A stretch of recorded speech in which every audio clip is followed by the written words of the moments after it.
সালামু আলাইকুম। ওয়ালাইকুম আসসালাম। সম্মানিত প্রিয় হুজুর, আপনার নিকট আমাদের এলাকার যুবকদের একটা দরখাস্ত, সেটা হচ্ছে যে যাদবপুর এলাকার কিছু সিনিয়র মানুষ আছে যাদের বয়স এবং যথার্থ সামর্থ্য থাকার পরেও বিয়ে করতেছে না।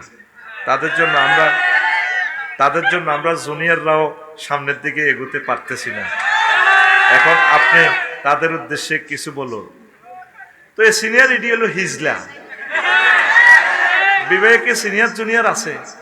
বুঝ মতো যদি আল্লাহ তোরে দেয়, তোর আব্বা যদি তোরে করায়, আলহামদুলিল্লাহ। আর তুই নকরলে বাইরে করাই দে। কিন্তু সিনিয়র জুনিয়র কি তারে এর শর্ত হলো মানিস্তাতা আমিন কুমুল বাতা ফালিয়াতা জাওয়াজ ফাইন্নাহু আগাদ্দুল লিল বাসার ওয়া আহসানুল লিল ফারজ।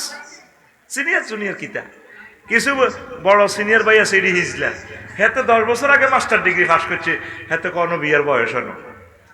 এত গাড়িটা পিছে ব্রেক করি সাইড করি তুই আগে যা। তবে সক্ষমতা লাগবে, দৈহিক এবং আর্থিক। দেশের জন্য কাজ করতে হবে। তো হলো মাইয়া বইটি খাবার কে দেশের ইনকাম কই, দেশের জন্য কিছু কর, কৃষি খামার কর, আব্বার লগে কাজ কর, গরু ফাল, নারকেল গাছ লাগা, পড়ালেখা কর, ভালো কাজ কর।